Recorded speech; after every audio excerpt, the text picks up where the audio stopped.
Hello and welcome to Surveyor Says, the podcast from the National Society of Professional Surveyors. Each week, we bring you fascinating guests that are involved in the profession of surveying. We cover a lot of ground, including Table A Talk with Gary Kent, Point of Order with the NSPS Joint Government Affairs Team, Future Focus, highlighting current and future leaders of the profession, and everything survey-related in between. Thanks for joining us here on the podcast, and hope you enjoyed listening to this episode of Surveyor Says.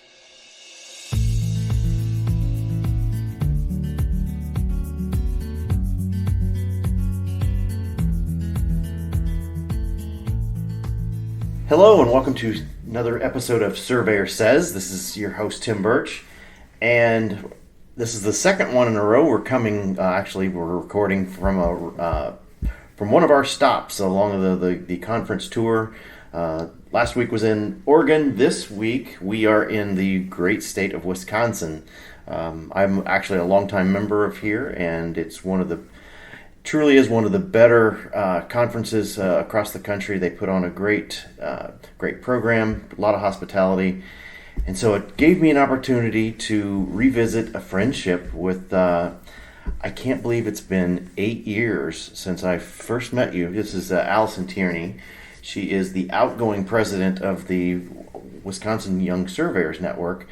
But she was also one that past President Lisa Van Horn, I won't say she dragged you out to San Diego, but she kind of dragged you out to San Diego was the introduction of the NSPS Young Surveyors Network. John Hohall was a big player in putting all that together, and I can't believe it's been 8 years since we've met and all of the things. And and I guess that was one reason I wanted to sit down and discuss this with you, because you've been active as a young surveyor all of this time. So, Alysen Tierney, tell us a little bit about who you are. What are you doing right now? Because you've got your own business, and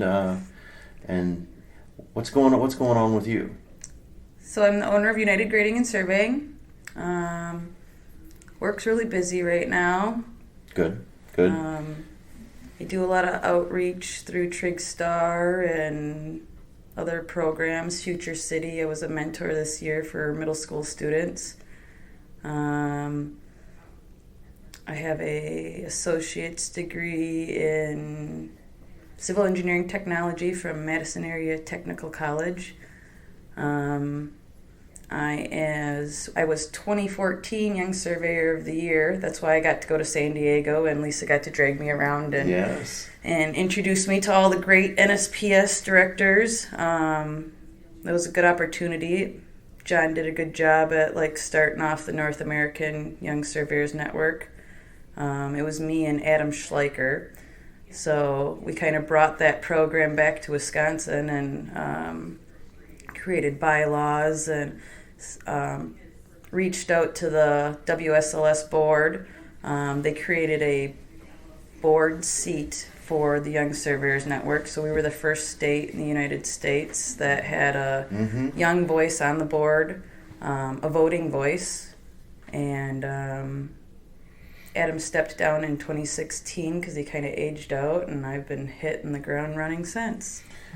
Well, I guess, tell me a little something about the support you've had from WSLS of the Young Surveyors Network, because I've had the pleasure of being on the mailing list of the Young Surveyors from up here, and all of the things that this group does, from floating trips and various social activities.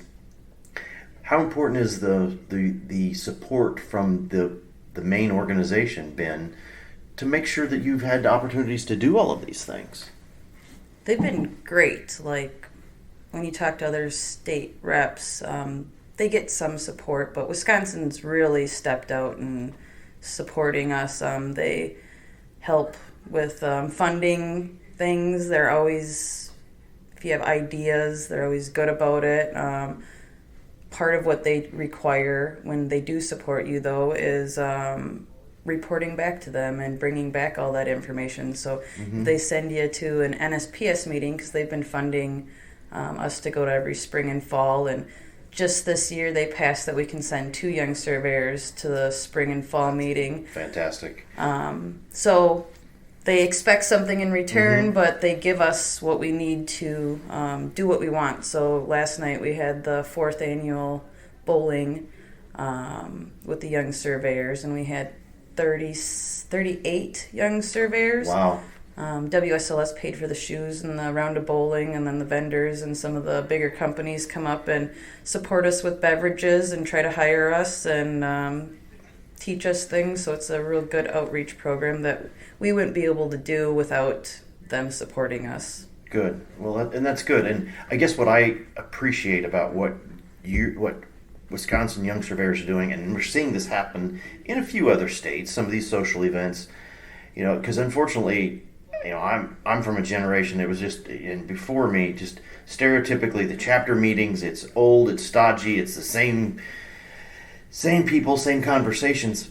You're getting together in a social setting, and even though you're floating tubes down the river, there still has to be, there's a commonality of surveying because of the profession amongst all of you. Is that really the bond that brings you all together? Or is there more than that, just because you're of a younger generation?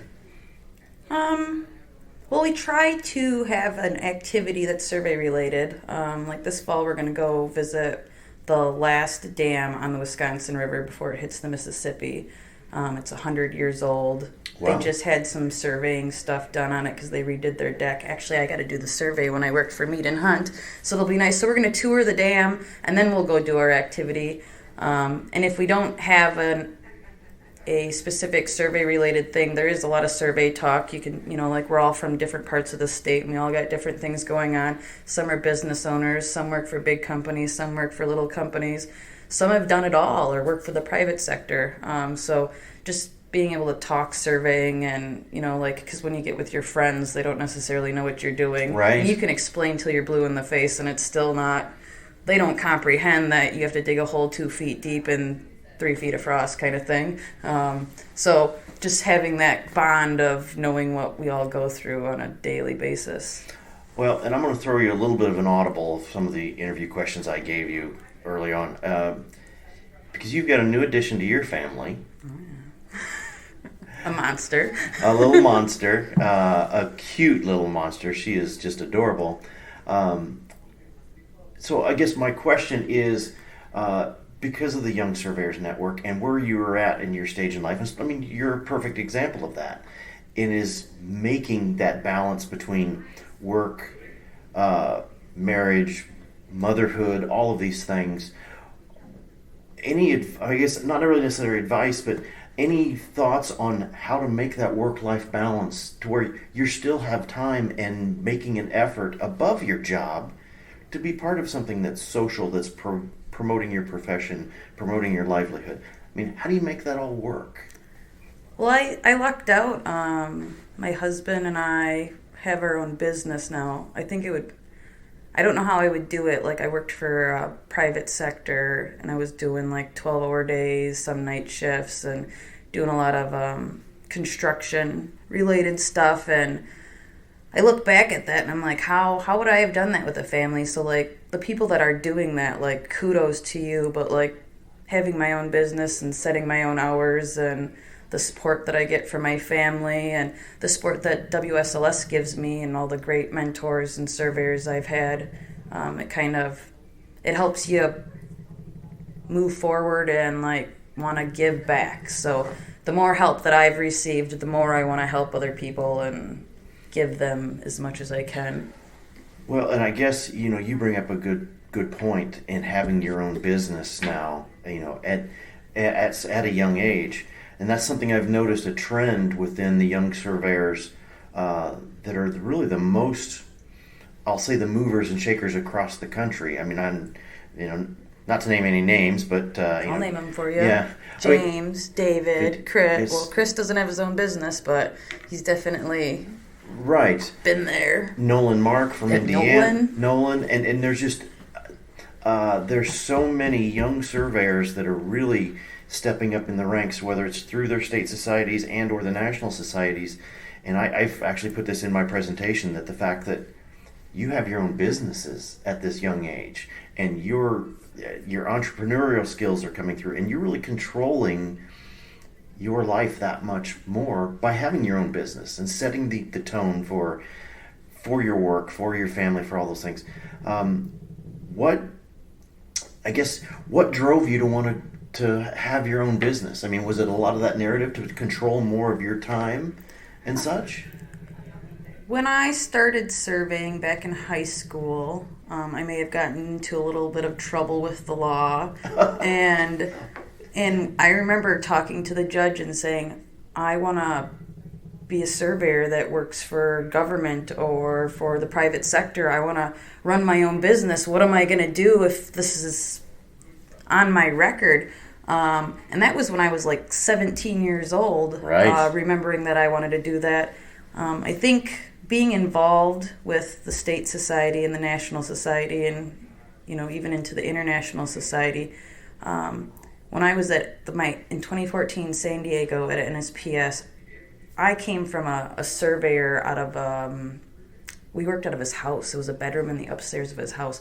I really had no idea what real surveying companies were all about. And when I met some of those delegates from NSPS and they were talking about, like, you can be a successful, large surveying company that's not part of engineering. And, like, it just blew my mind, the stuff that I learned from them at NSPS, and I was like, wow, surveyors can make it. We're not just a small little in your bedroom there was no bed in there, but office out of your house. And like, it was like, yeah, you can make it. And owning your own business might be the way to go, because you control what you make and what you do and the equipment you have, and you don't have HR telling you, if you get into a bigger company, like, oh, we're doing this. Right. That you don't have engineering looming over you, because let's be honest, and it's nothing against the multi-discipline firms, but a lot of times the engineering is driving the surveying for a lot of this stuff. So I applaud you and a lot of the other young surveyors that have put out your own shingle, and it's amazing to me, and I'm very jealous to watch how successful all of these small businesses that are taking off, from New Hampshire to Indiana to Wisconsin to New Mexico. I mean, you all are doing so well, and I applaud you for doing that. And I think by staying active with the Young Surveyor Network, whether it's in the state or at the national level, you guys are providing fantastic role models for, hey, look what I'm accomplishing here. And I guess that's what I like hearing out of you and others, that you're controlling your narrative, you're controlling your time, and especially with young children, you're able to raise that family. Oh, and I get to take her surveying with me. She goes out for property stakeouts in her little backpack. Now she likes to hit my data collector a little bit, but small stakeouts, like if I have most of the work done, and I need to get something finished and she's with me, she comes out, and she loves pink ribbon. And so I don't think I would be able to do that if I worked for a company. Like, that would be way against policy, but hey, she's mine and I'm the owner, so. Yes, exactly. And I named her after maps. Atlas, yes. I make maps, I made her. Yes. Oh, and she is just a doll baby. No, it's really good to hear that, because especially coming through COVID, coming out of COVID, I mean, so much stuff is changing, and the way we communicate is changing, and not having to go sit in an office and do this work. I guess I'm sitting here just kind of pleasantly surprised and pleased to hear that you're taking her out with you. I mean, that's just more bonding time that, as I've got a 25-year-old daughter, and just how quickly the time goes. So the fact that you're engaging her with all of this is just phenomenal. I guess going back to the actual the Young Surveyors Network, what has kept your enthusiasm? What's kept your drive to keep the young surveyors up front, active, and doing some of these things? Because we've got so many other things that are influencing us these days, whether it's even just sitting home binging Netflix. I mean, there's so many other outside influences. Because like I said, your email that you've been pushing through the years with these projects, with these outings, what drives Alysen to want to do more and better the profession? Seeing the need for more surveyors. It's not just Wisconsin, it's the United States, it's North America, it's the world. We need more surveyors. Like when I graduated, there was 11 of us. I want to say maybe 3-4 of them got their license. Other ones are in like a surveying aspect role, but they're Sure. not going to be licensed, which we need them too. But going to NSPS and like seeing the need and hearing the need and being involved and trying to get more people, like we're already too busy, and when the average age is 57 and in the next 10 years who knows how many are going to be retired, and they're not being replaced as quickly as they're Sure. going to be retired, and people are already overworked, so we need more to kind of assist us in the future before our profession is a dying breed. Right. Well, and one question I would love to hear your opinion on. This has obviously been, this profession has been historically white male. With the type of work that was done, it was more, I guess it was more physical, more hands-on for everything surveying. Now it's there's so much more technology, there's just so much more specialization. You've stepped into this profession as a young woman. I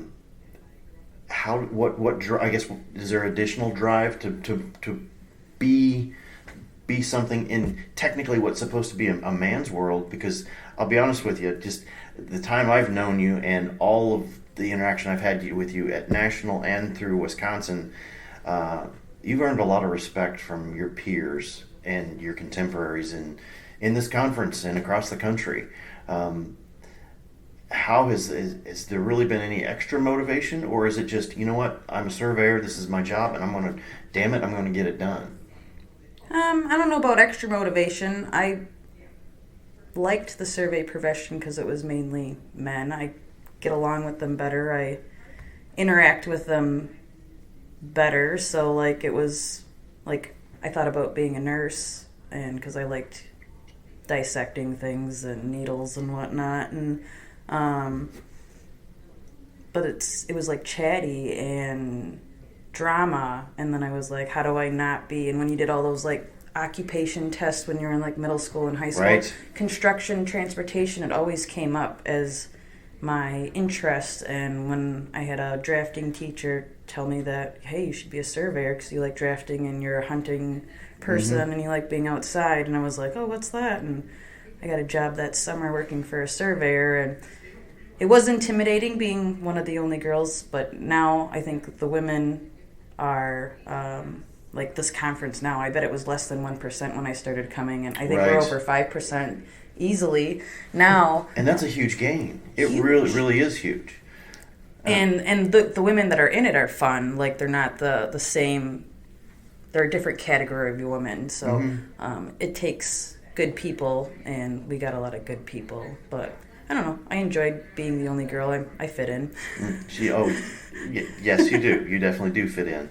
Now, let me ask you this. I mean, in the short time, versus the rest of us that have been doing this, what it seems like forever. I mean, the changes you've seen in the surveying profession as far as the technology and the ability to do our jobs. I mean, I really feel like it's something that's becoming more broad for really anybody that has any desire for, like you said, being outdoors and for various skills, math skills, mapping skills, problem solving, a lot of these. And it's definitely not gender race based anymore to do what we do. And I guess my question is, in your career span, how much do you feel like things have really changed? Well, I know when I started, we were at like, this is where technology kind of gets me, because like when I started, it was at least 2 people surveying. And it wasn't that long ago. It was like 2002. So like robots and GPS were out there, but there was still like robots were kind of new. I remember I worked for a company, and even though we had a robot, I stood at the instrument and he radioed in all the codes to me because, like, just in case, or if you got into the woods, like, like it was still like a new thing. And now you see so many one-man crews. Like, I feel like the mentoring is kind of going by the wayside because of technology, and it's sad, but it's good, but it's bad. It's like we need to make sure that we're spending time with these up and coming folks and making sure that they're learning the right way and doing the right thing, and just because you can send a one man or woman crew out doesn't mean that you necessarily should. Right. Whether it's safety or learning or anything like that. Exactly. So that's my, like, I don't really care for that new technology like that, but well, that's just it. And I guess that you make a great point that the technology is great for the data collection, for the efficiencies, whatever, but we can't lose sight of that mentoring. We can't lose sight of being the teachers and like you said, and from a safety standpoint, I've never liked the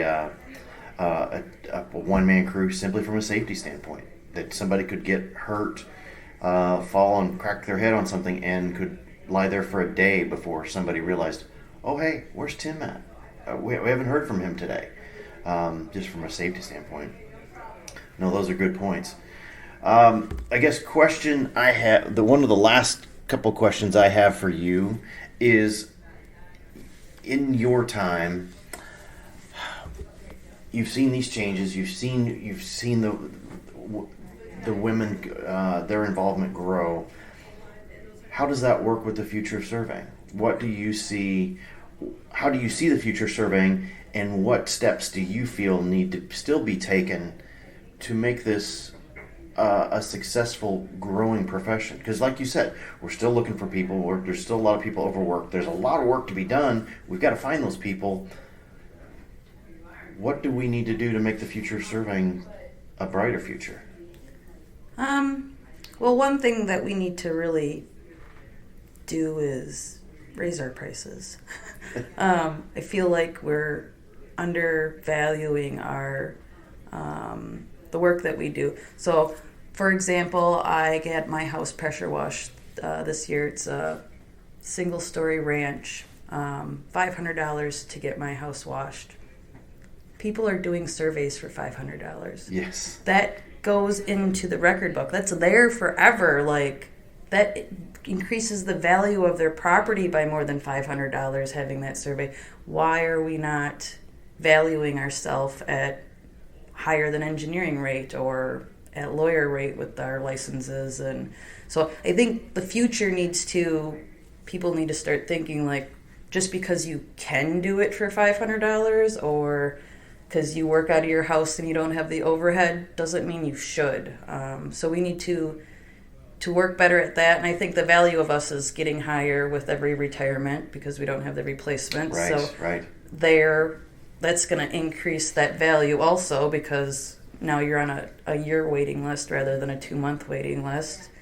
And the technology is going to help us. I know a lot of people were worried about machine control and how that was going to take away from the surveyor. Well, I make models for machine control. That gives me a lot of work that I can do when it's raining or when it's cold. I don't have to pound hubs in 95% compacted gravel when it's dusty around rollers and dozers. Like, that I thought was awesome. And I know everyone was hesitant on it, like, oh no, that's gonna... But if you embrace it, and then you think about all the things that you don't have to do that you didn't like doing, it makes it that much better. So if we can keep moving forward with embracing some of the technology and making sure that we're part of it. I know, like, we missed the GIS boat. You hear about that, like, when I started surveying, they're like, we missed it. We should have embraced it.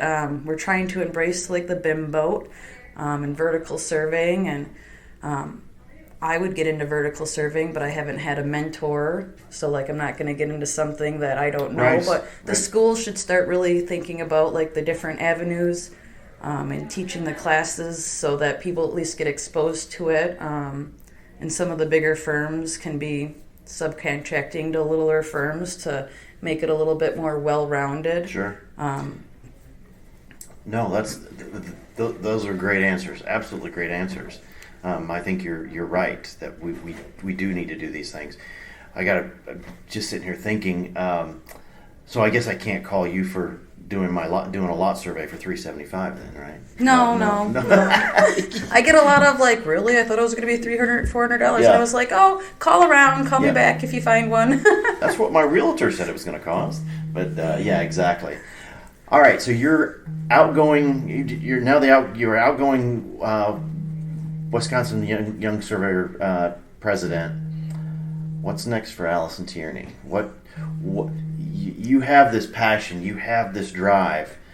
What's next for you? So I'm going to take a few years off. I'm still assisting with the Young Surveyors Network, but I thought I would kind of lay low for a little bit. But definitely president at WSLS, NSPS delegate, maybe NSPS president one day.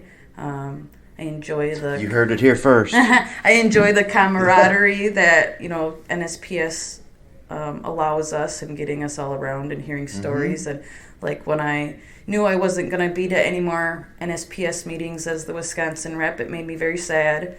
So I know I want to get back involved in that element. I just figured take a little while, grow my family, get things, make my business very successful, and then get back into the more presidential roles and delegate roles.